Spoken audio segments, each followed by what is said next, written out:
Hey, you've got this part of the video. You've got the live unedited edition. Home Gadget Geeks, Thursday night. It's the 2nd of May, 2024. Just a day after May Day, and welcome to Home Gadget Geeks. If you've got this any other time than 8 p.m. in the Central Time Zone, you're watching the recorded version, and that's okay. Hang tight. We'll get started here in just a second. If you want to watch the edited version of this, you can head over to theaverageguy.tv, and chances are this is 606, and I posted it by now. But otherwise, hang tight. We'll get started here in just a second. A few guys will start checking in the chat room. Brian, good to see you. And before I get too far on this, Christian, welcome back. Hey, good to be back. Oh, good to have you. You drinking anything tonight? You got any? You know, I was laughing. I was like, we're on the same flavor of seltzer, I think, even as the last show. Because I can't do. What's that? You got a case of it down there that you just keep going? No, I just pulled it out of the fridge before I came down. If I start drinking a beer at 9 o'clock Eastern, I'll be asleep by the time we get to end the show. That's fair. Yeah, I'm pretty vanilla. Sammy and I had Wine Drunk Wednesday last night, so said I'm gonna go easy tonight, and I've just got a caffeine free. Look at that! Whoa. Yeah, so a little popcorn. I was snacking on a little popcorn earlier, and now a little soda in the beer glass. Nice. Mm-hmm. It's a lot easier. You know what I've noticed with cans? It's hard to get when you're drinking them out of the can, which you probably shouldn't do because it's, anyways. Getting the last little bits out is kind of hard, but if you do it in the glass, you can really get it. Huh? Yeah. So, anyways, no whiskey tonight. So you'll also be awake by 9 Central. Yeah, well, it's true. Nah, it doesn't do that to me. It doesn't make me sleepy, and it doesn't doesn't slow me down on sleeping either. It's just dangerous. My body handles it pretty well, so that's the dangerous part because you start thinking you're invincible. Mm-hmm. Then one day you're not. You're like, the body's like, all right, I've had enough of this poison. So. Have you? We won't talk about this in the show because we've talked about it. But have you done much with your pilots? Your newly, freshly minted pilot's license? It's gotten pretty real. Yeah, I'm at almost 150 hours now, and we got Zeke in the plane adjusted, and we've done some trips to Buffalo. We've done solar eclipse flying. We've done. Nice. I'm about a third-ish of the way through my instrument rating. Yep, that's next, right? Instrument, so you can fly and land in bad weather or cloudy weather. Yep. So, yeah, it's been good. VFR, is that what they call it? IFR is for instrument. VFR for, visual. VFR is the visual. IFR is an instrument. Okay, that makes sense.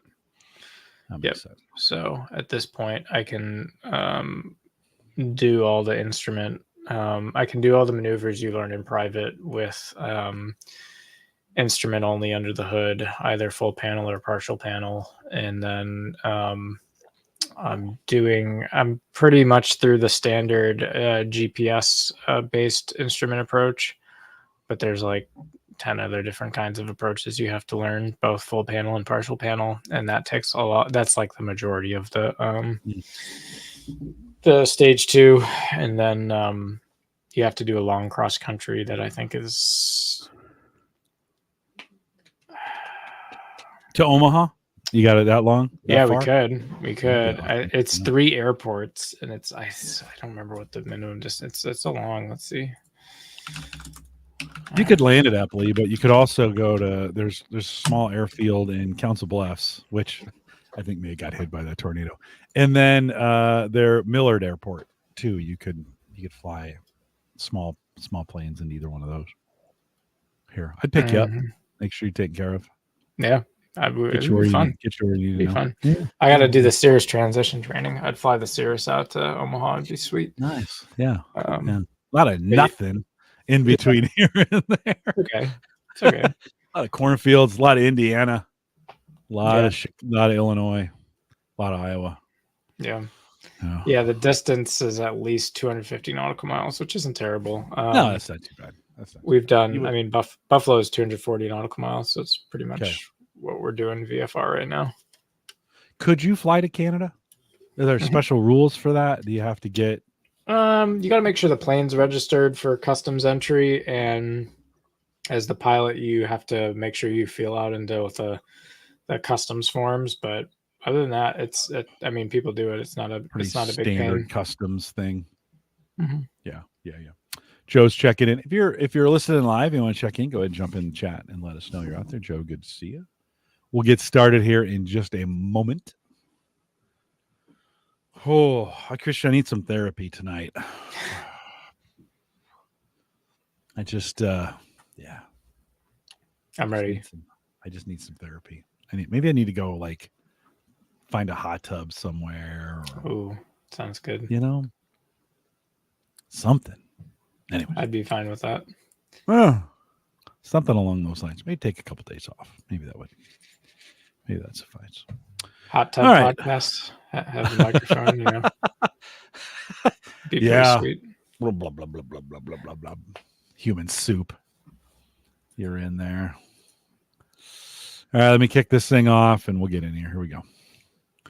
This is the Average Guy Network, and you have found Home Gadget Geeks, show number 606 with Christian Johnson, recorded on May 2nd, 2024. Here on Home Gadget Geeks, we cover all the favorite tech gadgets that find their way into your home, news, reviews, product updates, and conversation, all for the average tech guy. I'm your host, Jim Collison, broadcasting live from the AverageGuy.tv studios here in a beautiful Bellevue, Nebraska. Many of you contacted me last week. I appreciate that. We in Omaha get tornadoes, I don't know, every 5 or 6 years. It's not every year. In Oklahoma, it's every year. In Nebraska, 5 or 6, 7 maybe. And man, we had some storms. You guys had some twisters. Mm-hmm. Yeah, we had some damage. Fortunately, Bellevue, I live on the east side of kind of the tornado alley up here, and no damage. So we were fine, but I appreciate many of you guys checked in with me and said, hey, everything okay? And we were fortunate. We of course, our thoughts, prayers, and positive vibes go out to our friends on the other side of the city, where we did, I don't know, 246 damaged homes and 167 completely destroyed, like something like that. So lots of rebuilding going on. The great thing is Omaha is a really good community, and they were, I think at one point kind of turning volunteers away. They're like, okay, we're good. This is obnoxious now. We don't have enough water to keep you hydrated through the time. So we had a good community. Of course, we'll post a show with some world-class show notes at theaverageguy.tv. Big thanks to our Patreon subscribers as well. If you're a part of that Patreon team, thank you. If you're not, you can join us theaverageguy.tv/Patreon. And then big thanks to Jay Franzi, who joined me 2 weeks ago. I took last week off. We had a office party, but 2 weeks ago, Jay joined me. And Jay, thanks for jumping in here. It was a fun show. We had a good time, and appreciate you, Jay, for being on the program. You've already heard him, but Christian's here tonight. And Christian, welcome back. Hey, good to be back. It's been, I don't know, we did maybe 2 months ago. Yeah, it wasn't that long ago. Not too bad. Not too bad. No, I thought, well, I'll get you back in here anytime. I kind of open it up when I've got an open schedule. I kind of give you first dibs. So I ping you and say, hey, you can take anything in here, and you give me a date, and then we go from there. So that kind of works out well. Any updates on Maple Grove Partners? You guys, what have you guys been up to over there? It's fulfilling its mission. Pretty much. Yeah, pretty much. Yeah. Status quo. We've had some new customer faces show up. We've been haven't been too heavy on hardware upgrades in the last quarter. But I mean, we have plenty of capacity, and our uptime has been fantastic. Awesome. I mean, uptime statistics are definitely looking really good for this year. So we've been pretty happy with that. How many hard drives do you think you have if you were to count a general number of? I get the Backblaze quarterly report, right? I'm on their email, and they categorize all the hard drives that they have by model. and then they give you a failure rate, which is kind of cool. They wouldn't have to do that, right? But for us data nerds, right, we kind of like to keep track of that kind of stuff. How many hard drives do you think you got? And does it give you like to get a feel for like, oh, 4 terabyte drives are starting to go, but we're going to replace them with 8? I'm making that up, but do you think about that? We do. So on production web servers, we build anything from smaller web nodes, which are going to be like 2 SSDs or NVMEs in RAID 1, to larger VM nodes, which can be up to 8 SSDs or NVMEs in a usually a RAID 5 or 6 configuration. And then, both production and in personal collection, I mean, we're probably well over 120 drives, and actually the bulk majority of them are 6 terabyte and 10 terabyte drives. And then, but a lot of that is, for fun. The actual production capacity, number of drives needed is a bit less. And the drive technology is, definitely changing somewhat faster than the web ecosystem keeps up with it. So,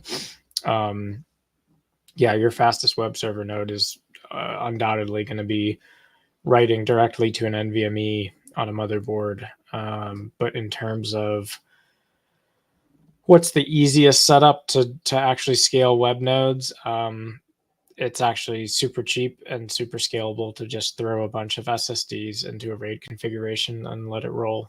So we still do that actually for a good number of web nodes, and the data rates are totally sufficient that it's going to be comparable to writing to a single NVMe, but then you don't have to worry about the durability and redundancy of the data. So in terms of drive failures, we've been pretty fortunate in that regard. We've had some, I think our longest running storage system that we've built at Maple Grove it's one of our older RAID clusters. It is a SAS enclosure that has 8 2 terabyte drives in it.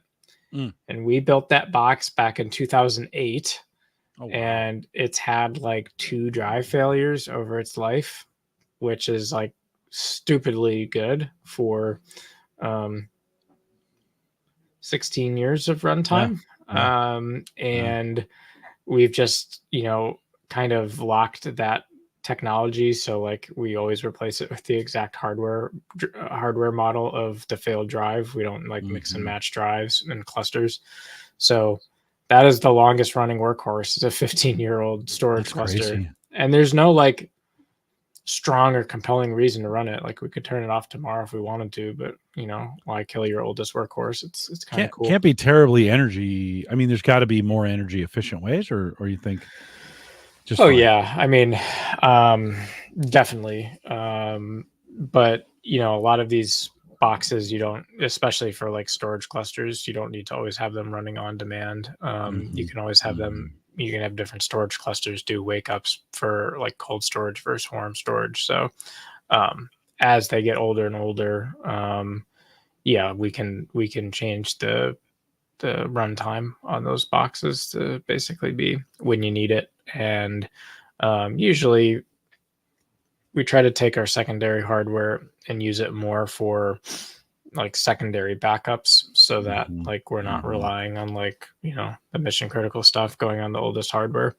But it's still a cheap way to get secondary backup and redundancy, so why not? Ron from Canada, one of our listeners, sent me an email, and he basically asked me, hey, if you were buying a NAS today for personal use, so not server storage, not Maple Grove partner stuff, but if you were buying a NAS for yourself, let's say you were going to, most people 4 terabytes is plenty, but he may do Blu-rays, so maybe you want to get it up to 12. Those can be large. Christian, what would you use today if you you were building the NAS box, what would you do? Do you think? It's a hard question because in some respects,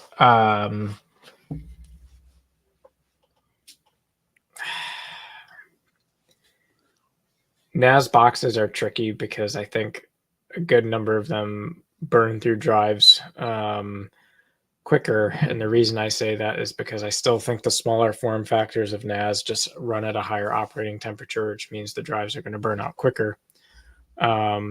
So you could factor in how often you think you're going to be replacing those drives. But generally, like even on our old school toasters that we used where our quickest burnout rate was on those small boxes.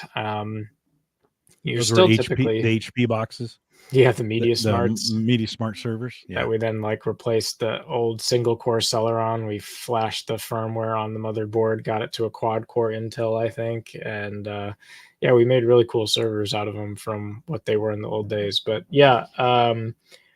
I would probably just go with the highest density storage I could get for a NAS at the time of purchase, knowing that it's going to move, some, next order of magnitude from where it was purchased. So like today, 18 terabyte drives would probably be that sweet spot to put in a NAS. And, again, it depends what you want to do with it, depends what your budget is, etc. But if it was just like money is no object and you want to buy a moderately sized NAS that you're going to run for 5 to 10 years and not think about, then I'd be looking at 18 terabytes or north.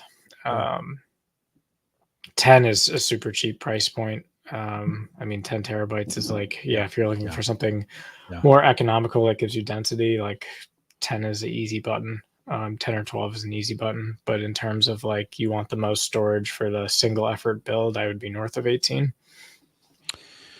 Would you go would you 2, 3 drive, 4 drive bay? Does it matter? Would you, for redundancy, what would you look at? There's tons of options right now. Like NASs, they're a dime a dozen out there. Synology, Qnap, Ugreen, the company that the very first battery backup, I bought a big battery backup in here to be like a solar generator to be the battery backup. I wanted it to last an hour, not 5 minutes type deal, right?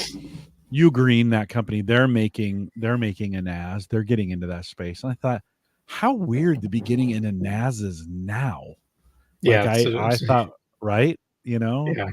Especially with the cost of like cloud storage too. Yeah. Now, in Ron's case, he wants to rip some Blu-rays and have them local. So would you, say 10 terabytes a sweet spot? Do you buy a 4 bay NAS of some kind, load 2 in, and maybe put a third in, or what's your strategy there?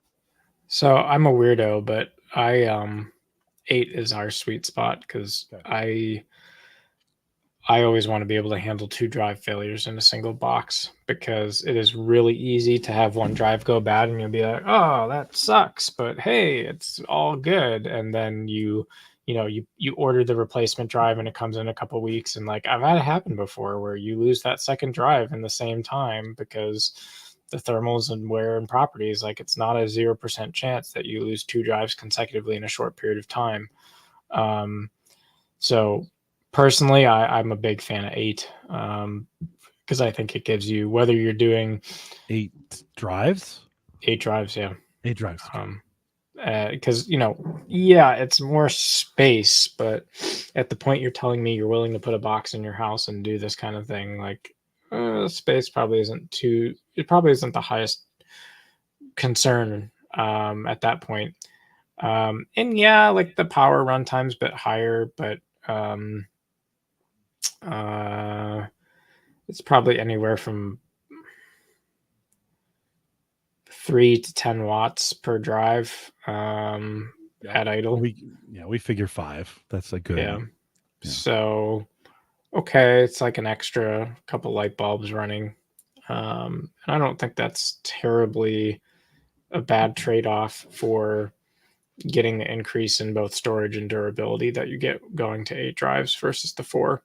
The 4 is fine, but you're probably looking at something like if you wanted the 2-drive redundancy, you'd be doing something more like RAID 1 with a lot of mirrors, which is fine, but then your density drops substantially. And so if you're going to be, doing something like, I'm going to rip a bunch of Blu-rays, probably don't want to be relying on that type of strategy. Mm-hmm. Now, something like Blu-rays also, I suppose, are re-rippable, right? If you own all of them and you need to rehost them, but that's a big pain in the butt to have to go back through all that effort. So yeah. All right, Ron, there you go. There's some things to start chewing on as you're listening to it. And certainly, I mean, there's, like you said, Christian, there's 100 different ways to do this. Kind of depends on how much you want to spend, and availability of drives and where you're at. I mean, you could, in your scenario, say you were going to go 8, you're going to spend the majority on the box itself. An 8 drive box is going to cost you a little bit. But then, you may want to think you can, if you want to source it with inexpensive available drives, 6 and 8 terabyte drives right now are pretty available in that space, and they're going to be available for a while. So if you needed to have a hot backup, you could either buy 9 drives and have a spare, or the chances of you in a year or two being able to pick up a very similar drive of that size, maybe even the same model. yes, you can, the availability of those. Remember, there's a lot of companies that are using these in their space. They're swapping them out with the 12 and 16 terabyte drives now. And those drives are all coming down. You get them on eBay through some hard drive resellers, and they've just been spinning. That's all they've really been doing for a while. They test them out. So there's some, and you can get them pretty inexpensively. That's kind of the way I bought a bunch of 4 terabyte drives. I don't know when I started doing Chia, 3-4 years ago maybe, and they just keep spinning. Just haven't had, and they were not new. They were coming off these wherever they get them from, who knows. But the cool thing is they have so many of them, you can often find, like I could buy almost 5 of the same, 4 RAID, 4 setup, buy 5 of them, you get a better deal, and then keep one around as a spare. It's a hot spare. Just set it on top. Yeah. So you've got it, right? In your case, one goes bad, it's going to rebuild. That rebuild process may push a second one to the brink. So one fails, order another one, immediately swap it out, right? With the hot swap, there may even be some warranty left on the drive, and then wait for that second one to come in. What a sick joke, though, about the second drive getting weakened by the rebuild and then potentially knocking you out. Yeah, that's true. Yeah, I guess in that theory, if you were going to go 4 and not 8, you should probably have 2 available for hot swap at that point, right? Have them both on hand. Lessens the odds if one does go bad that you can at least get it quicker. You're not waiting for one to come in the mail. Yeah. So not at what everybody wants to hear, but I mean, if you're going to go into that space, go in eyes wide open. I have long since stopped ripping anything locally. We literally, it was funny tonight. Well, probably, and I hate to admit this, 2 weeks ago, Sarah, we have an NVIDIA Shield that we use as our kind of our media device on the TV. It's overkill, but it works just fine. And it's getting a little long in the tooth at this point. She's like, hey, it's not working anymore. I'm like, well, okay, before we do some ththings, let me just troubleshoot it. Well, I never got to it. So tonight she was like, hey, can you put that, I have an extra Roku thing laying around. Can you put that Roku on there so I can do some stuff? I'm like, oh, sorry. Let me just test it. So I unplugged and plugged both the HDMI cables back. It came right back up. You're like, there you go. So you never. So what are you going to do if that box goes on you? It's not serving. I mean, it just, well, I would say it goes. We don't have any, we're not storing any media. I use channels, and we've got storage servers for that. But if it goes, I'd put Roku on it, and I'd throw it away, or I'd recycle it, and I've got an extra Roku that I could throw on there, and they'd be fine. We can get to everything through the Roku box. That's one of the advantages. I'll be honest with you. I bought last year I bought a TV for the deck, and it's got Roku built into it. But if that goes bad, I mean, it's got HDMI. I could put another Roku on it, I guess. It's, if you're or whatever media stick you want to add, but it's built into the TV, so you're like, in this case, we bought this TV the year before all of that stuff started getting built in. So it literally is a dumb TV. It doesn't do very much, but so yeah, I think we just throw Roku box on there and call it good. I don't know. What would you got any suggestions? What would you do? It's funny. We still have the HD home run tuners on the network for we do live too. television.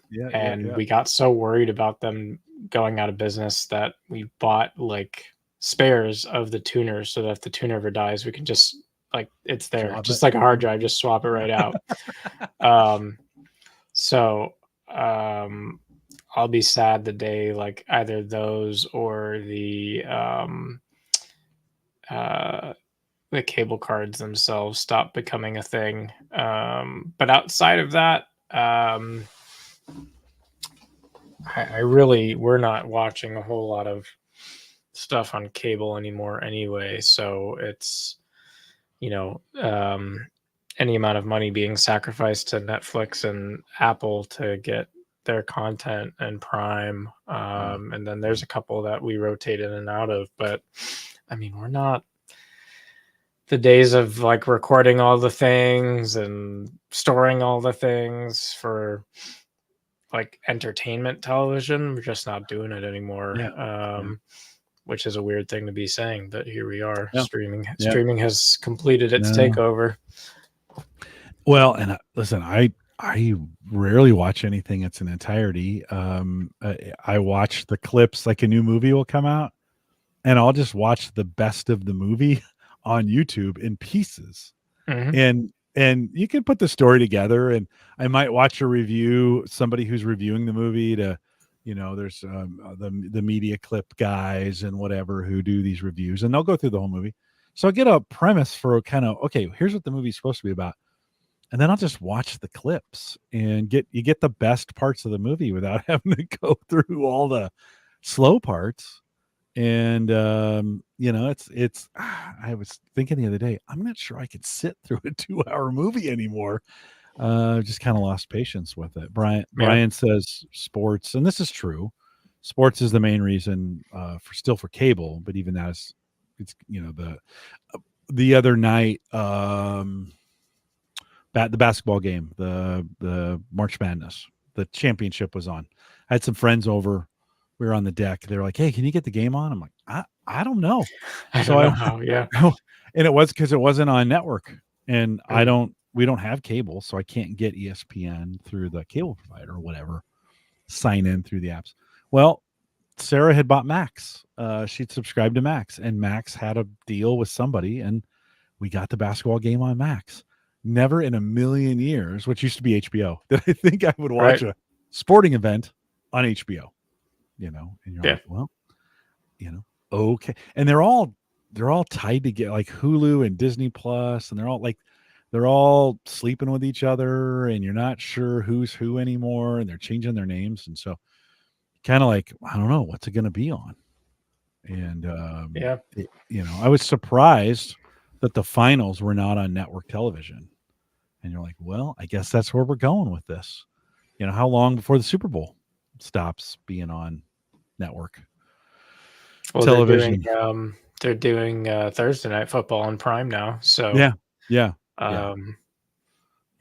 feels like a matter of time before it expands. I don't know. Yeah, I don't know. But you're right. I mean, it's kind of, now you're thinking you have to start thinking okay, I want to watch this. Where is it at? Yeah, who do I go to? Do I have it? Do I have it? Is it subscribed? Can I go through someone else to get it?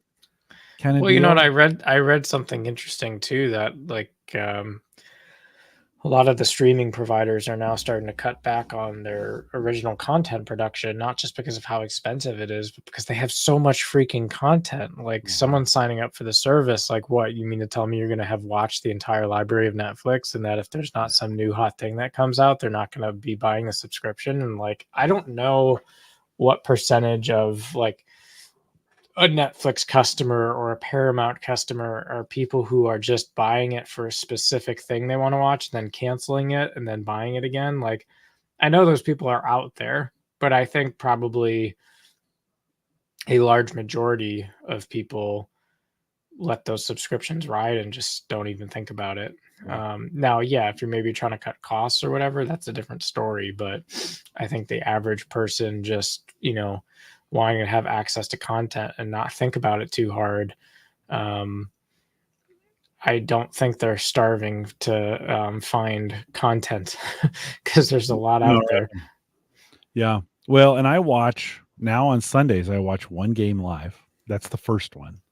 And then I can start going, then I can go to YouTube and I can literally watch, because the NFL takes the shortened version, just the best plays, and pushes that to YouTube in a 10-minute recap.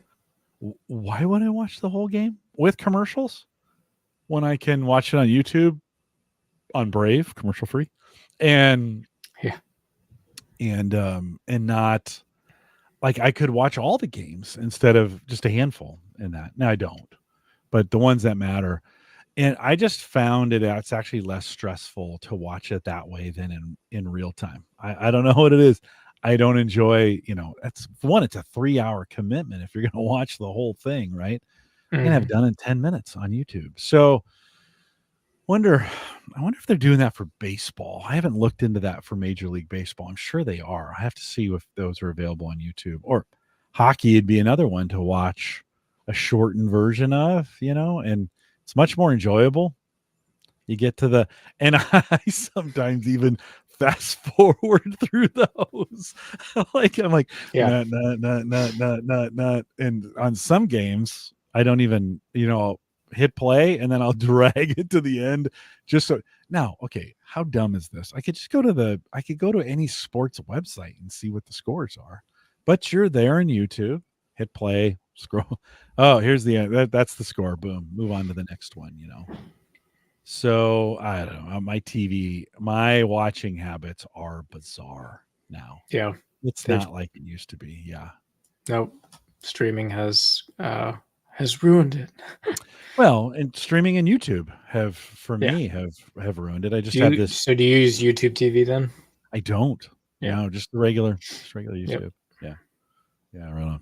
And there's a ton of content on there, and it's all free. Oh yeah. Well, and I watch anytime I want to watch a, bourbon review, or I follow some DIYers, or I'm fascinated with people building houses, but only up to a point. Like when I only like watching. I watch repair videos too, where they come in and take an old house and like really fix it up.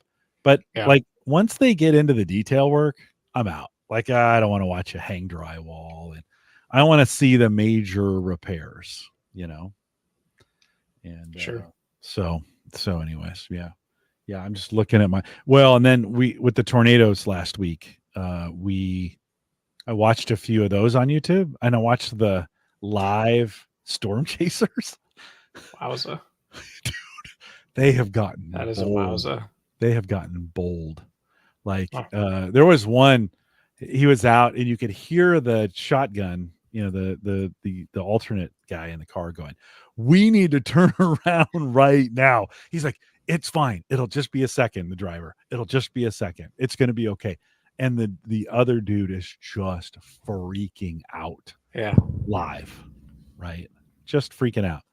And you kind of feel sorry for the guy. You're like, dude, that is a tornado that will absolutely take you out. And they are getting close. And I noticed they're starting to armor plate some of their cars and stuff to kind of, they've got kind of stuff on them for damage. And it's a whole nother world. But you could watch it right there on YouTube. There's now at any given time, there are storm chasers. This is the time of the year. That is Ironically, our truly baseball wild. team is called the Omaha Storm Chasers. That's our AAA baseball team, the Storm Chasers. Wow. Yeah. No, you could just watch. You could watch live storm chasing any afternoon in the spring, and they're in some part of the country: Kansas, Oklahoma, Texas, Nebraska, Iowa, chasing storms. Yeah, it's crazy. Anyways. Well, let's talk. You got some show notes. Let's talk a little private 5G. What is private 5G? What is It's that? the opposite of public 5G. No, it's a weird one. I always, as you know, like to bring technology that people are maybe not always paying attention to that I think is disruptive. And I do think this is an area that um, probably not as revolutionary as AI, but when I talk about all the different infrastructure that enables, top technologies like AI, this is a really interesting one. So um, private 5G in a nutshell is the actual act of you as a business or entity, we'll just say an entity, you can go and procure basically your own 5G network, and you set up the cell tower and the network and all the IP stuff gets set up. And then, you bring whatever hardware you want to that network, as long as it can get basically a SIM card in it.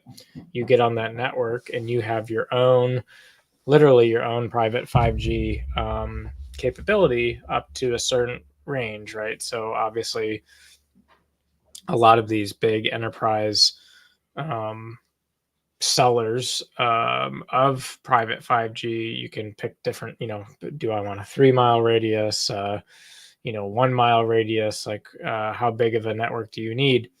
And so I find it really interesting for a few reasons. But one of the areas that it's being disruptive in that I don't know is really on the average guy's radar at all, that I just think is kind of cool, is that they're doing a lot with 5G right now, private 5G specifically in the manufacturing space. And so when you talk about like, how AI is automating a lot of stuff that's going on in the industrial, workroom floor, where there's all these robotic arms and other things that are doing, sorting and building and soldering and sorting and, any number of tasks. Um, all of that machinery or robotics needs a network to get its command signals, etc. on. And historically, that's been any amount of jumble of Ethernet and or Wi-Fi, and it's pretty expensive to set it up and get it right, and then have this army of network engineers trying to maintain your industrial network. And what a lot of kind of manufacturing firms are finding is that they're revamping their workroom floors by just getting rid of all of their hardwired and wireless technology entirely and just moving to private 5G. And that they're able to hire people to run and manage their private 5G network, but that otherwise it's substantially more efficient, cost effective, and performant to just deploy a 5G network and have that be what runs the entire manufacturing floor, which is fascinating, right? And one of the real interesting success stories of private 5G in corporate America is John Deere, who, no one would ever think of John Deere as a tech company. But in many ways, they really are a smart player in this space. And one of the things they did when no one else was really doing it was they were buying up spectrum space on the cheap. So they, like in 2020, they were still buying up, a $500,000 for spectrum space, and then moving their factory's connectivity over to a private implementation. that, you know, they were in the game back when it was still 4G LTE was the private concept, and then they upgraded to 5G. But, you know, they were one of the early adopters of this concept of private cell phone networks being a more viable ecosystem for them than traditional networks. And when you think about not just like John Deere, the you know, company producing all these different types of heavy machinery, heavy equipment, but you also think about just the agriculture industry in general, where, you know, they have to deploy a bunch of sensors, and, you know, whether that's weather or temperature or water or whatever, you have all these random sensors that you're dealing with in enterprise agriculture. They're also finding it's a very, you know, cheap and cost effective way to connect a bunch of things to a grid that otherwise have no infrastructure or mechanism to do so cheaply. So I just thought that was a cool thing to put on people's radar, because it's not inconceivable, right? From an average guy perspective, you know, we've seen like Verizon, you can now buy 5G home internet. A lot of folks, I think, in the community, I know you have like the T-Mobile 5G internet, etc. Yeah. In a weird way, it is a ever so slight variant of private 5G. But I could see it going further where, you know, you start having maybe local neighborhoods or local networks of, hey, I'm going to, you know, we're going to buy fiber optic in this area, especially like in rural areas still, where you know, we're still having the conversation in 2024 about how to get parts of the country online, right? Yeah. I could totally see less with yes, but you could totally envision parts of rural America basically pooling up and saying, okay, we're gonna like have this internet 5G thing in our community, and start handing out SIM cards to everyone in the neighborhood and call it a day. And that almost being something that's managed privately within that community. The other thing that's really interesting about it is they're now looking at, there's a company now that's looking at, they offer a version of private 5G that is hardened against EMP, which is really fascinating because everyone is so terrified about, well, what happens when there's an EMP attack or a grid issue or whatever, and all the cell phones and comms get knocked offline. And so what's interesting is that this company is basically taking the spin or the angle of, well, we actually think we have a solution where EMP resistant and hardened private 5G networks can bridge that gap. And that opens up a lot of use cases, whether it's anything from, you know, defense to healthcare industry, where you need like this high reliability in times of, you know, denial of availability. I think there's not a lot of people who probably are thinking about, one, private 5G, and then two, like hardening private 5G to the point where you can use it as failover networks. So, you know, when your main Verizon, T-Mobile, whatever goes down, and oh yeah, I can just swap in my, you know, 5G neighborhood SIM card and still get to people I need to talk to. That's kind of an interesting concept. Now, a lot of this is still fairly, you know, the market for it is a $1 billion market, but the trend of how long it's going to take for this market to grow at size is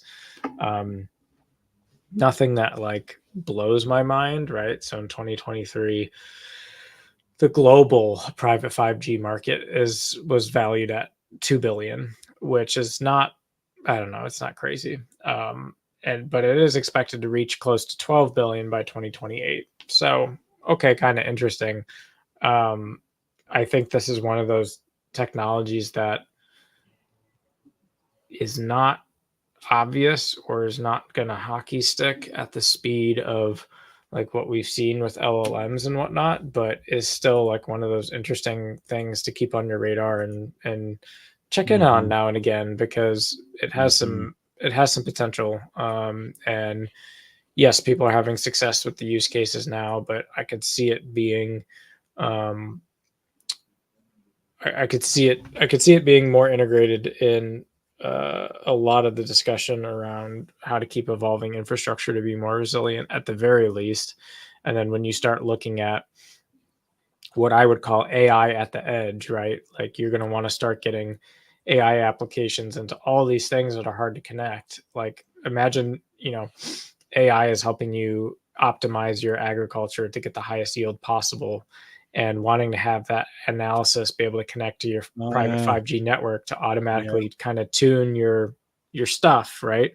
That brings, the buzzword of 5 to 7 years ago about Internet of Things, like it brings that into a new context of like, oh, we've been through Internet of Things, we've been through cloud, we've been through securing all those things, we've been through scaling and getting the bandwidth for all those things, and oh, now we're getting to the point where we can push that connectivity with the level of availability and elasticity that we need out to things that otherwise are very annoying to get connected at speed. And oh yeah, we can now connect that infrastructure to the same kind of AI mothership, if you will, to have really cool world outcomes. So I put private 5G right now in the category of infrastructure enabler. And yes, it is very enterprise focused right now. But I do think you could see some really interesting ways that this unfolds in the years to come. Does the so in the article, Deere picked up, one of these, whatever they picked up for $500,000, $500,000. Right. To me, you think, okay, and they're replacing their current infrastructure, Ethernet, Wi-Fi, and LTE. The goal says to go from their current split of 70% wired, 30% Wi-Fi to 80% mobile, 10% Wi-Fi, and 10% Ethernet. Is it really that much more expensive on the Wi-Fi wired side? I guess if you're thinking of cabling and Wi-Fi's range, you're talking about more equipment, right, to get there. A 5G tower, so to speak, is going to have a giant reach as opposed to what Wi-Fi could have inside of a building. Does that math? Is that how the math lines up? It's just I mean, I think range and bandwidth are the biggest things, right? Like even with really good outdoor Wi-Fi, you're only going to get a subset. Even when you're in these big manufacturing floors, you can be dealing with noisy neighbor and other types of congestion issues. So that is a main driver. But I do think also just the cost of and form factor of getting it down to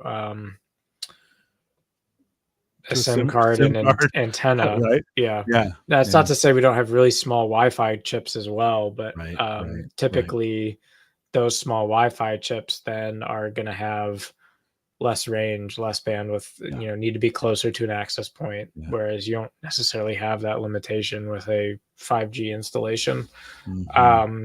So those are all outright overt benefits. And cost-wise,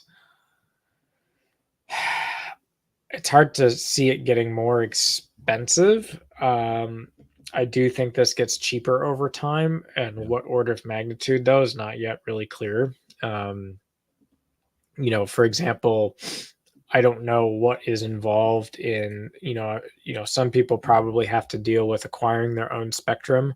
Other people are probably using spectrum that they're getting, right? So like, for example, Amazon actually offers a managed private 5G service where basically you can define what you need in terms of like coverage and capacity and number of devices, et cetera, and then turn that into an order for, hey, here's your hardware, here's your tower, et cetera.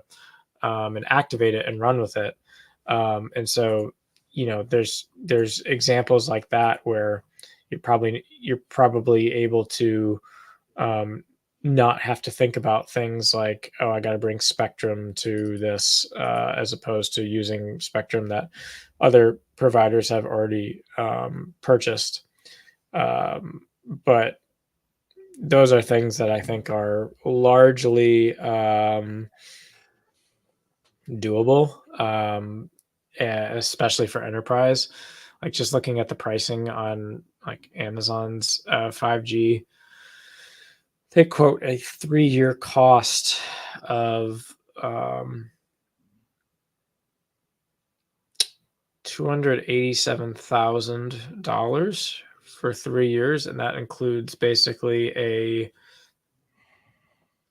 5G radio unit, and then it includes some data transfer in and out charges, right? But I mean, essentially, for what an initial deployment of 5G is for a 1-year cost around 46,000, like that's a lot more economical even today than you would you would think about for trying to do something like that 5 years ago. For sure, for sure. Is a private 5G network inherently more secure than running that same equipment on a public network, but that might be running through, proprietary software, VPN, whatever, to, say you have some edge products that does it always make sense to go private, or can it run public?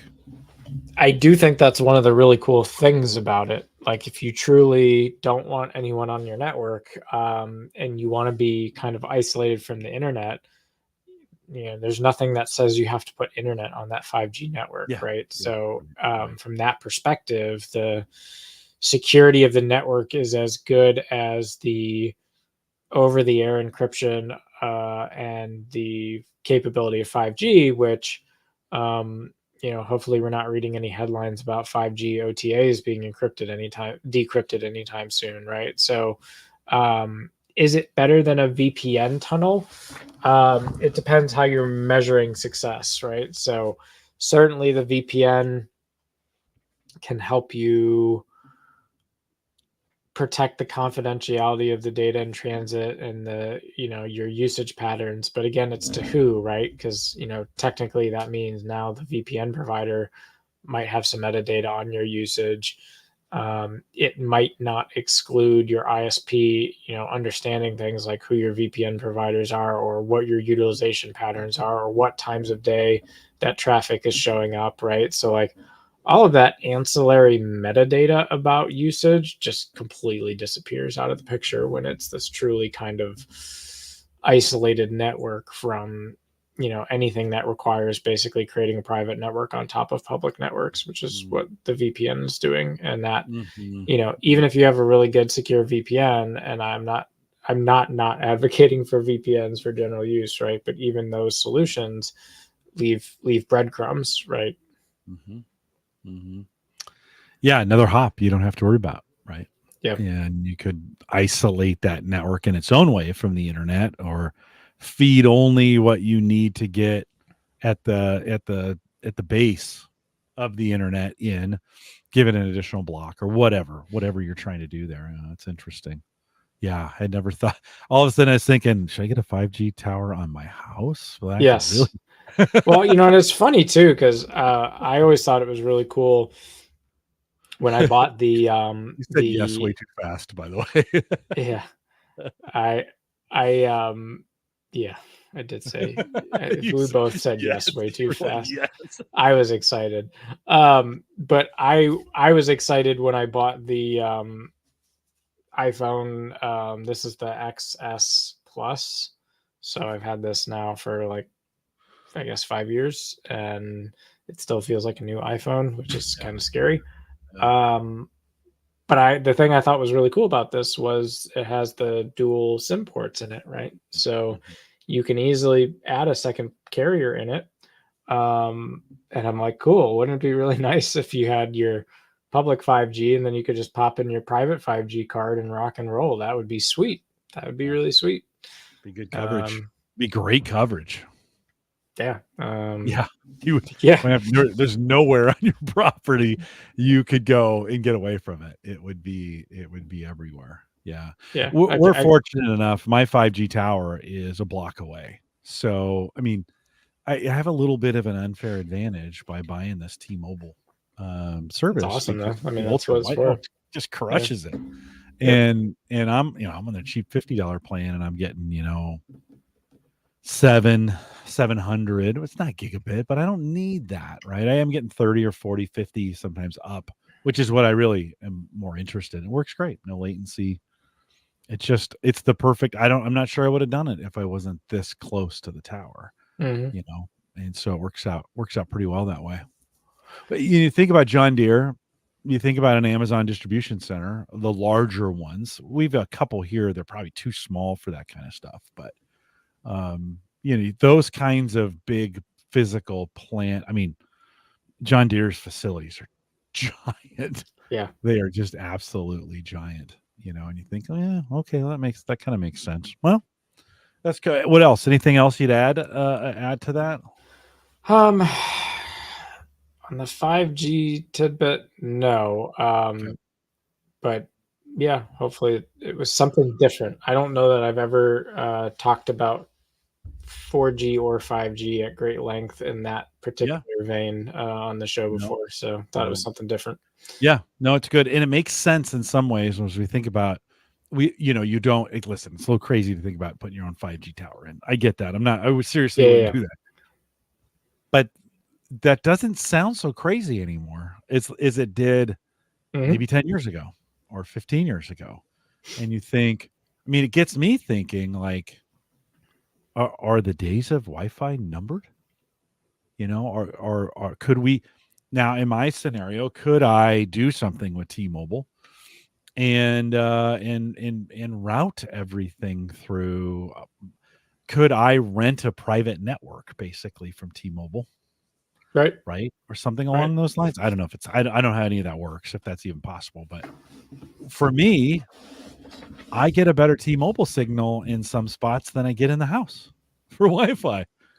Yeah. Like I've been doing all this stuff to try and get Wi-Fi out to the shed, so I can basically just take the computer out there, turn it on, it connects, and getting the signal from here, my house, through concrete walls out to the shed via Wi-Fi has been, without putting in really expensive. Listen, there's expensive repeaters you could buy, and I could do that and make that work great. What generation Wi-Fi are you dealing with? That's a good question. I guess it's Wi-Fi 5G, right? That would be. We have a version of that in 2.4 and 5.0. Is that right? Am I getting those numbers right? Yeah, those are the bands, right? Yeah. But then, like, I don't have 6. We're not on 6 or 6E yet. Yeah. Got it. No, I have a computer that has 6E, but I haven't upgraded any of my. By the way, I took a 6E Wi-Fi router that was like $600 a year ago, maybe, when I was doing all this stuff, and the price just dropped down to $399. So we're starting to see some of that the 6E stuff.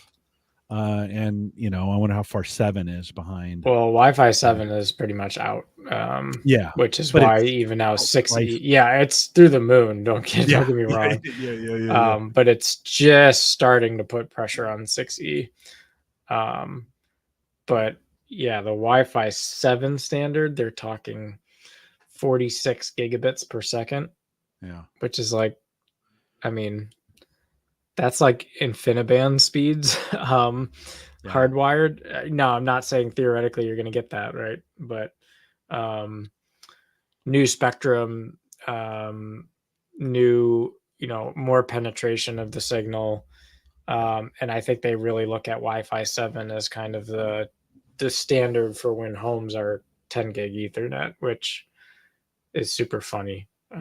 Because if we really want to be selfish and nerdy, I check like every month or so to see if Verizon multi-gig has come into our area, because they expanded their rollout of the 2 gigabit per second service outside of New York City, where it's been for a while.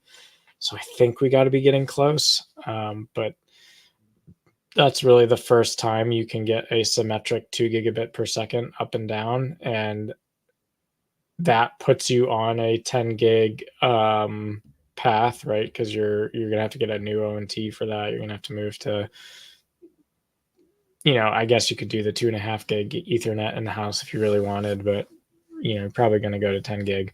Yeah. And guys are getting like anywhere from 2.3 to 2.6 gigabits per second with the plan, even though it's rated for 2, because Verizon always oversubscribes from what their limit is that they're selling you. So I just thought that was all really good. The Joe says out in chat, he says, I don't think the Wi-Fi is going anywhere anytime soon. The big three have pretty much stagnated on 5G deployment around central Arkansas. And but Joe, so to wrap up my story, I didn't quite get to the end of that. So I've been doing all these things to use kind of residential grade equipment to get a signal out to the shed. So TP-Link extenders. I didn't try any of the extenders where you plug them in. You plug it in and it extends it through the power line, because I'm running an extension cord out to the shed. I was like, it's probably not going to work.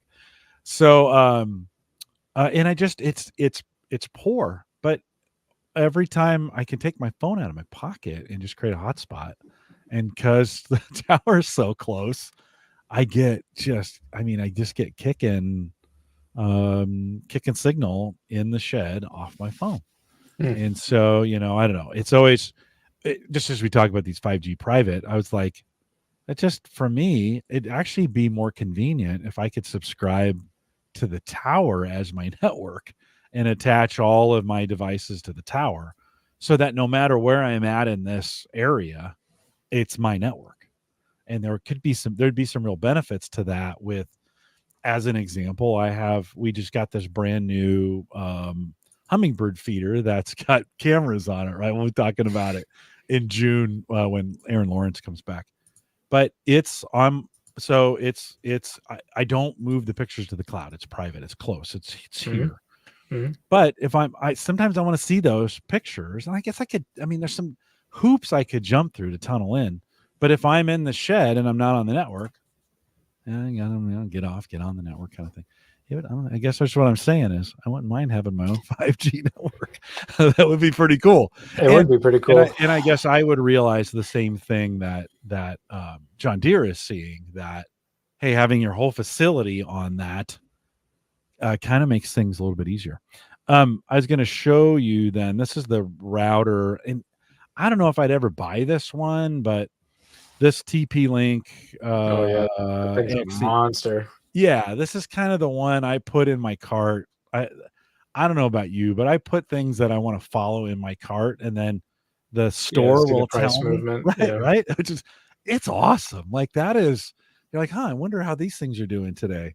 And so stuff that I want to buy here in the future, I just put in the cart and then put it down in the watched items. This is one I watched. I started watching this at $5.99. It's down to $3.99. Wow. And I don't know what the right at what point. I'm assuming if I bought a router like this, I would probably get pretty good connectivity out to the shed.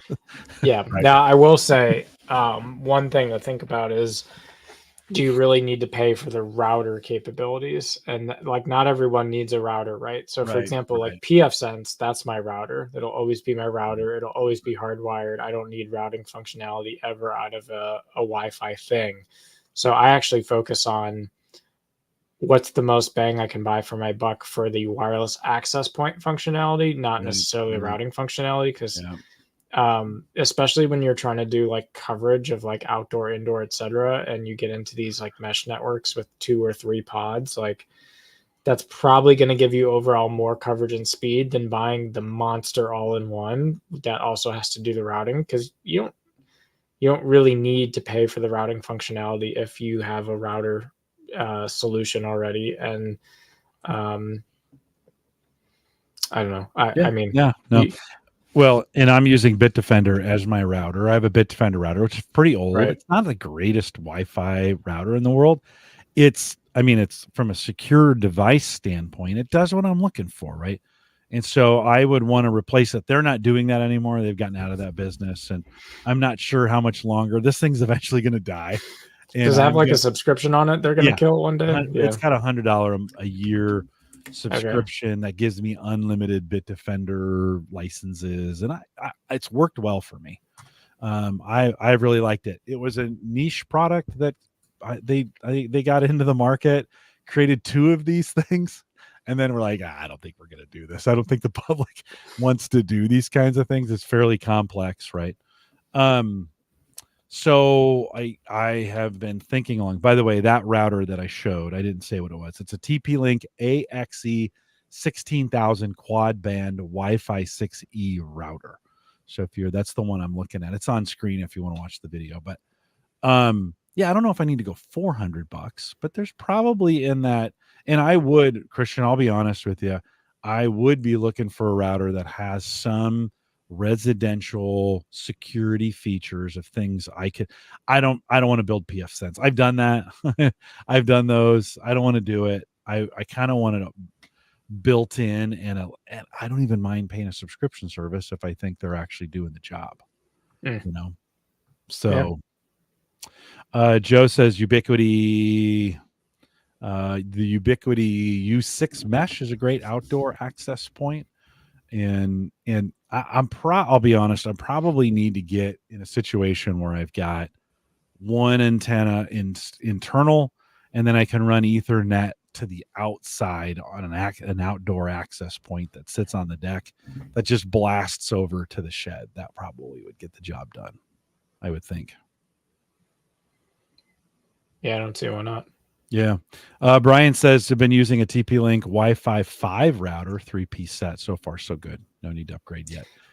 Yeah, I'm still on, I think, Wi-Fi 5 as well. And it's getting a bit flaky. It's actually the same access point I've had since college. So it's starting to show its age. But I flashed the OpenWrt stuff on it quite some time ago. And yeah, it's still doing its thing. But you can definitely just, there's sometimes you wake up and it's like, and you got to turn the Wi-Fi off on your phone and magically the LTE is better. And then like you turn it back on a couple minutes later and everything's back to normal. And you're like, maybe it's time. But every time I get up to it and I'm like, do I really want to spend $600 on something that's like, it works, right? And like, I don't, I'm complaining about the 3% of the time it's being annoying because but the vast majority of my intensive internet stuff I'm hardwired for, so it's like, do I really need it? Maybe not. So I'm just I'm waiting for it to get like dead so that I can just be like, all right, well now I have to. But is it better just wait for it to die, or is that something like you'd want to be putting in? I guess. Yeah, I don't know. I mean, a good question. It's a good the especially, well, in my case, the router, then I got to set everything back up again. See, that's with pfSense, you're just going to take some things down. You won't have connectivity. You're going to bring that device back up. You're going to assign it to pfSense, and you're back in business. And often, I go back. I go back and forth because it's another piece of equipment to maintain. Yeah, you could have a small box somewhere, right, or a VM on another piece of equipment or whatever. But it's I could be running it on the unraid server. I mean, there's so many things you could be doing with it. But it is, that's the question I asked myself, especially on that. Do you risk a day or two of downtime when it goes, and you're like, all right, then I got to go buy it, wait for it to come in. You're without those capabilities for a while. Joe, It's yeah, Joe says if I were waiting for my original router to die, I'd still be using a Linksys WRT 54G. Remember that brings those? back some So fond memories. doesn't it? Yeah, it really does. I never did. I had a couple of those. I could never flash them. I Those things are never. amazing. Yeah, yeah, they What were what a what a in the staple of the early 2000s. well, and they when they built those things, they actually used good chips, and Yeah. then the stuff we got after it was just the absolute worst chips. I was always, after about a year, I was burning these things out every year because I was running so much traffic through them. I'm sure those chips were just heating up to the temperature of the sun in there, and then just, you know, just But can burning you out. Joe's saying he just pulled one out of his parents' house. Oh, That's how durable those things were. Those things were, yeah, I might have one in a indestructible. drawer. I'll be honest, back here, there may be one in this drawer right here. Do you remember that But they used to have them in stacks? yeah, You'd you buy could the stack stack them. and you could stack it. Oh my gosh, that's a They're little too blue, nostalgic. blue and gray, right? Dark gray. Yeah, That's a uh, good looking. That was a good looking. Those were you some felt really you good. felt like you were like the Enterprise. You know, you had it Yeah, all when you had the stack. yeah. No, you did. You did. Jeez. Well, and interesting that you got me thinking. Do I'm getting to that point where the router's going to go at some point. It's just a matter of time. And yeah, he said they had switches that stacked. Hmm. Yep. Yeah. Oh no, that was the whole. It was a sexy looking box. I mean, it looked like you were in a server room, right, of the day, whatever. So, Christian, before we wrap it up, we can't get out of here without a quick AI discussion. We had some. You mentioned it at the edge, as being on the edge of things. But anything new in AI that you're paying attention to? Um, I think I teased a bit in the last show to start watching the transition into like AI chips in local compute, and we're starting to see that play out a little bit, but in interesting ways, right? So there are several vendors like Intel and others that are doing the whole integrated NPU or neural processing unit, which is basically the dedicated AI chip. But one of the things that I found really interesting that I think the consumer needs to keep their eye on is NVIDIA is basically saying, screw the NPU. The GPUs are still crushing performance of any of these NPUs, and we're not seeing the need to um, have PCs have this separate chip because our GPUs are going to be able to do it all. Um, I would watch that because that's a very interesting market decision that has to be fought out across consumers in the business, right? But I still think you're going to be seeing NPUs in smaller mobile and onboard platforms that are going to then need to do local AI. But for the desktop specifically, I think it's like still very much up for grabs. Desktop, Also, would you throw laptops in the same yeah, probably as the category? transition point. Yeah, maybe the integrated GPU is still enough, but Or if maybe you were not. if you were using an ARM processor, would you go with an NPU? Probably at the point you're in ARM, yeah. Yeah. Yeah. Now, of course, I'm sure Apple's going to tell me that's stupid, and they're going to come out with the M. They're probably going to come out with the M4 chip with M4. ARM and Yeah. be like, yeah, no, you're completely It's wrong. integrated on the same bus, Yeah, and yeah, they'll have yeah, a yeah, yeah. yeah, they will So for that's sure. always possible. Yeah, yeah, But yeah, I for sure. I do think that even with laptops, you can get an NVIDIA integrated GPU if you want. Yeah, yeah. They're a bit bigger, they run a bit hotter, etc., but still possible.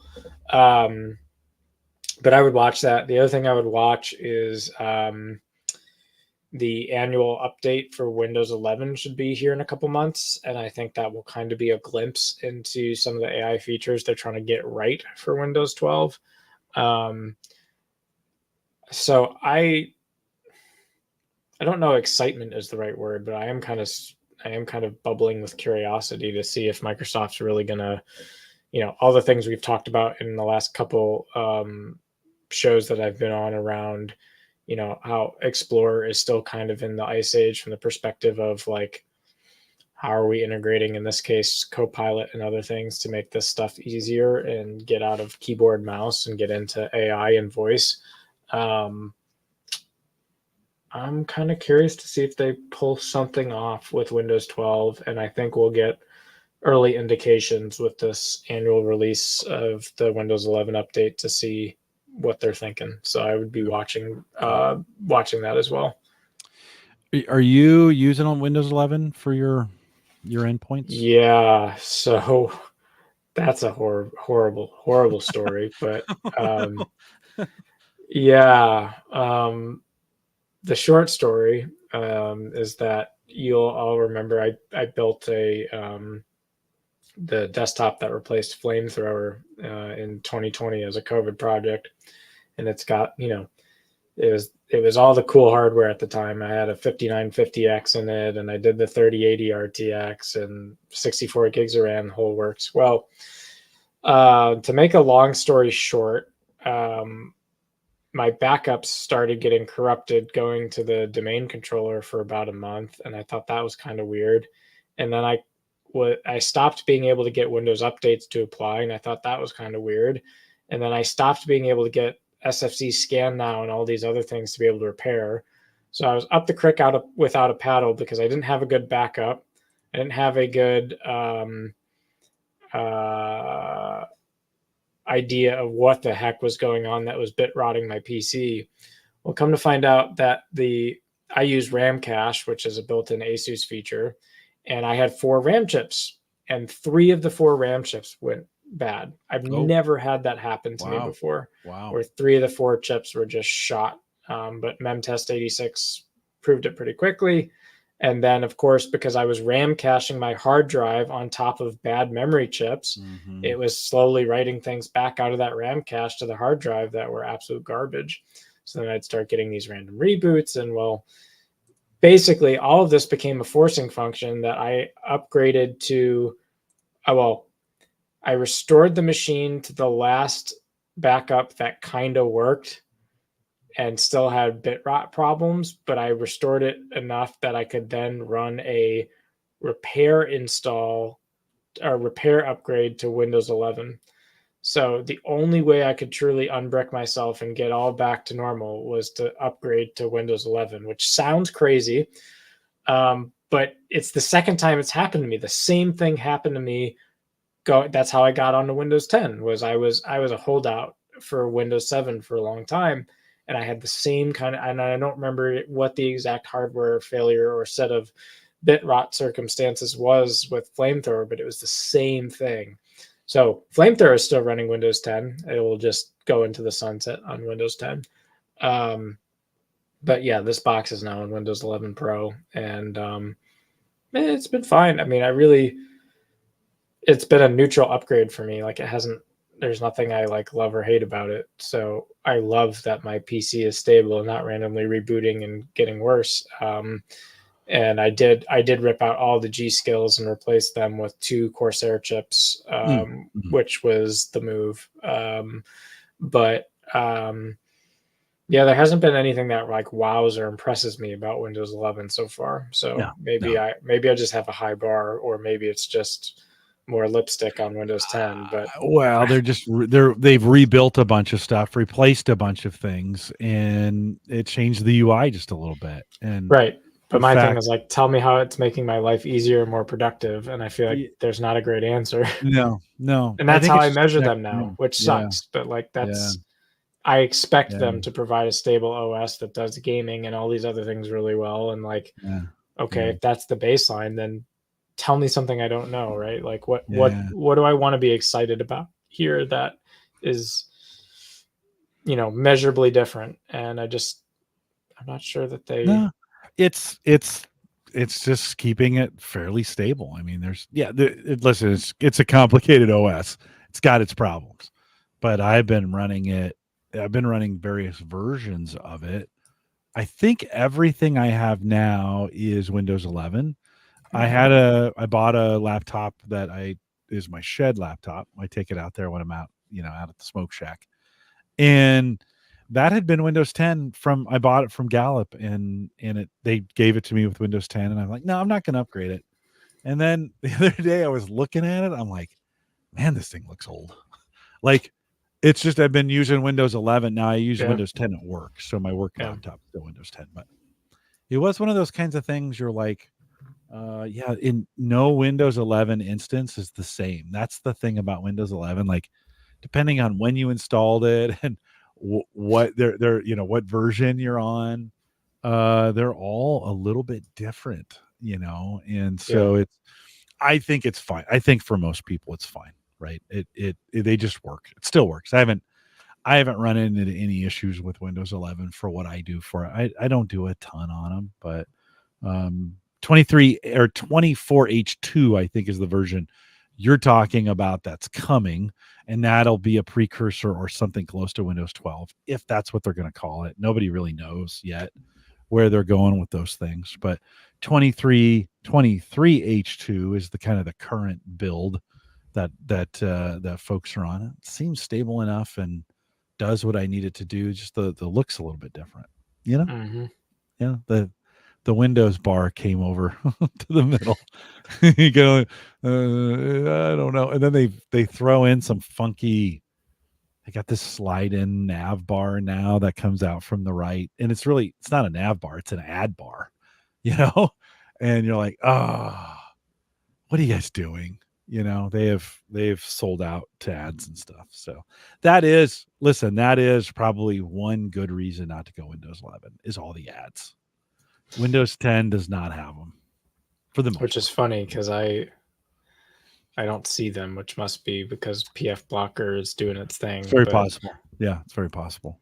Yeah, they're just trying to be helpful. Yeah, I'm sure. It's all charity. Yeah. Anyways, well, have you used Copilot Preview at all on Windows 11?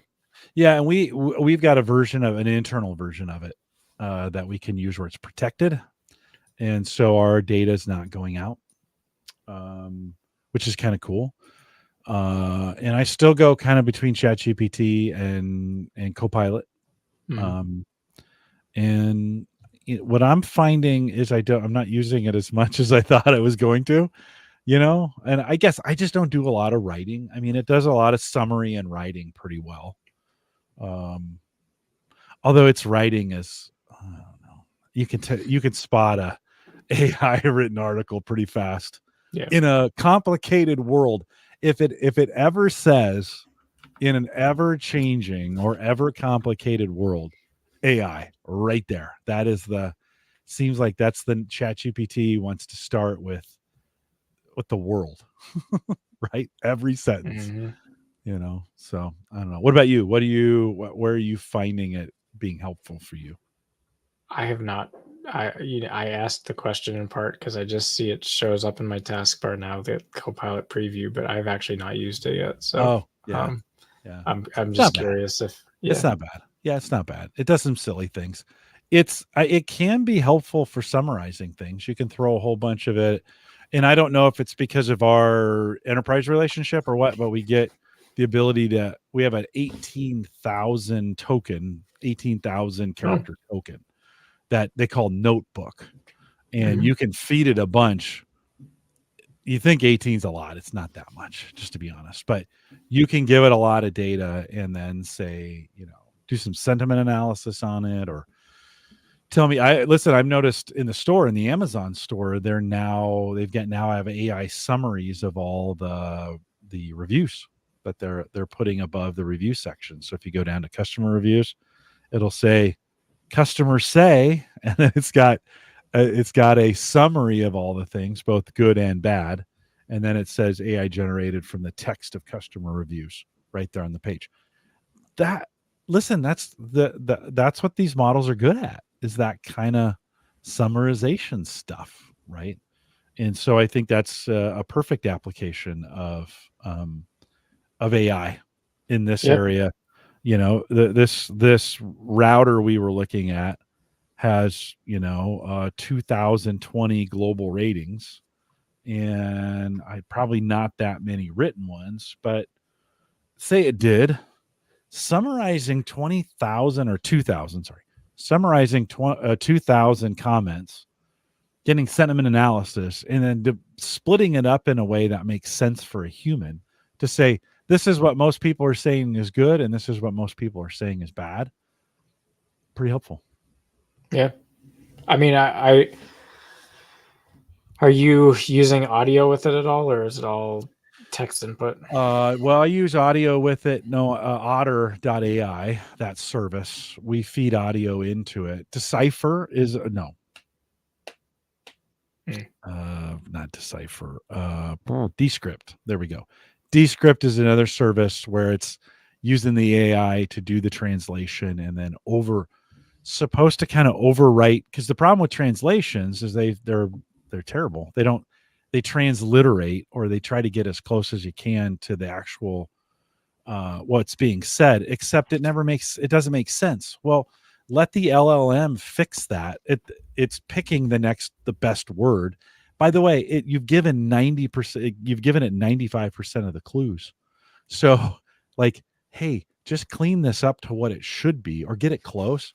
Man, AI could do a great job of taking an AI translated voice and then cleaning up making a second run at it to clean it up. It'd be really good at that, I would think. Yeah. Does that make sense? Yeah, it does. What I'm saying? Yeah. Mm-hmm. Yeah. Well, so that's what, in my world, that is, I've been using Microsoft's translation tool to listen to the podcasts that we do in other languages in real time. That's gotten pretty good. Yeah. Huh. That's gotten really good. Like, it's amazing how good that is. And then the other day I had to play back the voice in my ears. And why did I have to say in my ears? I don't know. I was wondering, are you hearing voices, Jim? I was wondering. That's the dumbest thing I've said, at least in the last minute, maybe. And that was helpful too, because then I could be doing other things and listening, and the AI voice is pretty good.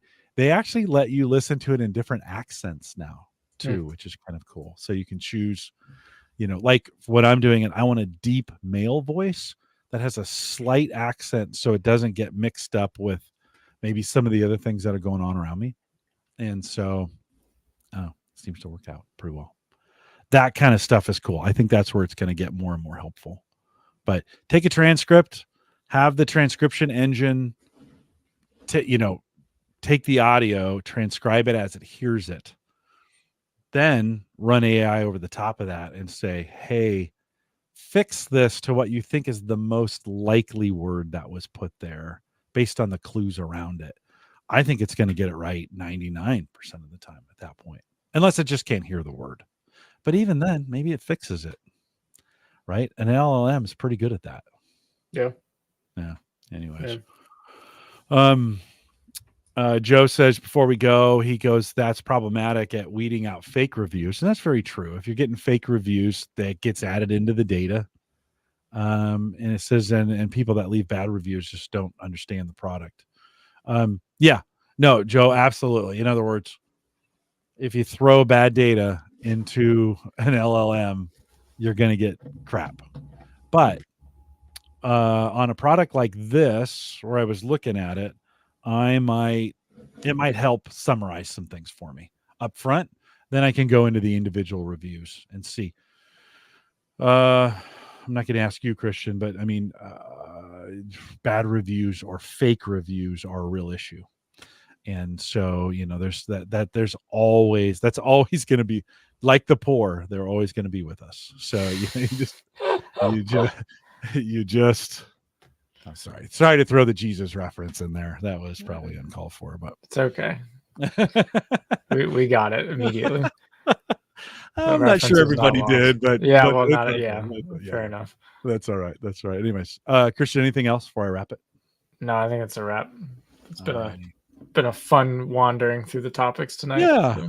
Yeah, no, it was good. It actually helped me think through some things on the Wi-Fi side of things. And when I first saw that headline, private 5G, I was like, what? So that was super good. Well, Thanks for coming out tonight. Always great to have you on here. And I will remind you, we talked about Maple Grove Partners up front, but they do host and sponsor the show. And so if you want to get high speed, reliable hosting, both media and what's the word I'm looking for? Both media and web hosting. There you go. That's right. For people that just went out. Visit maplegrovepartners.com. Check it out. That's Christian, and he has some smacking plans for you out there and get you set up. And have you? Somebody asked me the other day about converting, like taking a Squarespace. Is that the right word? Squarespace? Yeah, maybe. Yeah. In converting that to like WordPress. You can do it, but there's no like one-click tool that's like export from Squarespace and import to WordPress. At least not that I've used. Okay.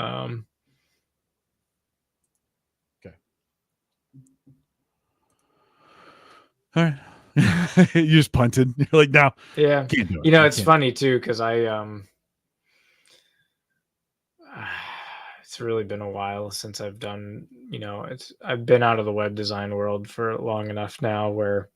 I do still have people that are like, hey, can you design a website for me? And I'm like, no, I just can't. Let me refer you to someone who can help. But like I'm not, I just can't do it anymore. I wouldn't, even with WordPress, I'm not sure I'd want to set up a new one.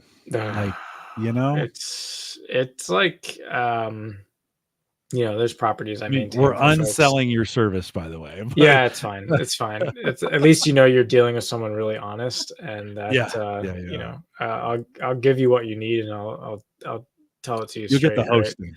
We'll take care of the hosting for you. Yeah, we'll give you excellent hosting. Like if you need help with like particular like plugins or SEO or backend stuff, like sure. But like if you want like someone that's going to design you a big beautiful website, like we're just not doing it anymore. But where was I going with that? WordPress as an ecosystem is really flexible, really cool, but it can be overwhelming for people that are trying to do complex stuff. And they're like, oh, but there's like 20 plugins to choose from. And well, which one do I choose? And how do I get my workflow of things right? And so, as powerful as WordPress is, I really find that less is more. And teaching people that less is more in WordPress is a really hard thing because they're like, oh, but I can click this install button. I can click this one. Next thing you know, they're like, my website's acting a little funny. Could you take a look at it? And I'm like, well, you got like 45 plugins installed, and then you like installed this caching plugin on top, and like it didn't all mix very well. So yeah, it's less is more. And that lesson applies in life as well. But if you want a WordPress with 40 plugins, we'll host it for you as high speed as it'll get, and we'll make it work. But it is dangerous because like when I go to refresh plugins on your hosting, it's fast. It's like boom, boom, done. Boom, boom, done. I mean, they're there and it's just done. And it's addicting. It is. Yeah, you're like, oh, we could put a few more on here. This thing runs fast. Which I just don't do.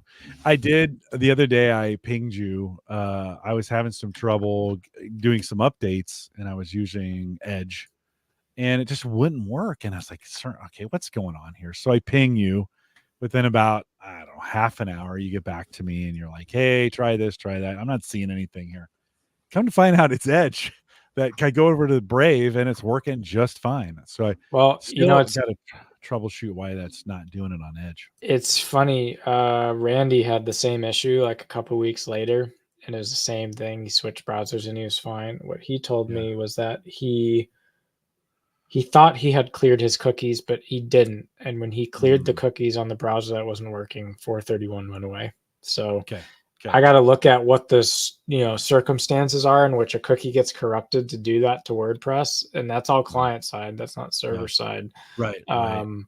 But maybe try clearing cookies on Edge and seeing if that makes it go away. Because clearing cookies is so painful. Yeah. For me, I'm lazy. Like I like my cookies. I don't want them to go away because then I got to redo I got to re-sign back into everything. No, it's fine. It's fine. So, You use Bitwarden. You autofill all no, your I know, passwords. I do. No I cookies. know. No No. cookies. I'm even. This could be a whole Big nother bucks. show, but Big bucks, no whammies. I use NoScript again now. So like all my No. web pages by default load with no JavaScript, and then Yeah. I've created this allow list over time that works pretty well for what I need. So I block all sorts of crap, man. Like it's great. It's super fast browsing that way too. When I'm doing the podcast, I have about 9 sites that I go to and manually upload the podcast to it. And I only do it because I do ask the podcast coach and I want to stay up to date on these services. And some of them get hundreds of listens a year. So why not throw them out there? When I clear cookies, I got to manually, not manually because I use Bitwarden, but it's still a pain to go back and re-sign in, re-authenticate, 2-factor to some of them. Like, oh. So anyways, I will, because we talked about it, I will clear my cache in cookies this weekend on Excellent. Edge. Let us know. And we'll see it. We'll see if it works. If you want to leave us a message, you can head over to homegadgetgeeks.com and click the button 30 seconds on the message. If you want to send me an email, jim@theaverageguy.tv. And if you want to join us in the Discord group, The Average Guy, the nicest Discord group on the internet, theaverageguy.tv/Discord. We are live every Thursday, not every, but most. 9 p.m. Eastern, 8 p.m. Central, out here at theaverageguy.tv. If you follow me on Discord, I'll give you the direct YouTube link so you can just come straight over here. In fact, tonight I just realized I never went to the live page and replaced the code, so it's showing our live page. Everybody that's here came in directly on YouTube, which is fine too. You guys can do that as well. We'll be back next week. I'm working on Gavin. I'm hoping he says yes, but we'll have another guest for you next week. With that, we'll say goodbye, everybody. Good night. All right, live folks, we've gone long enough. It's been an hour and 36 minutes. We're going to let you go. Have a great evening. Joe and Brian and whoever else. There's one more that never checked in out there. I don't know who you are, but Joe and Brian and Ken, who checked in earlier, thanks for coming out tonight. We'll see you guys next week. See you. Have a good weekend.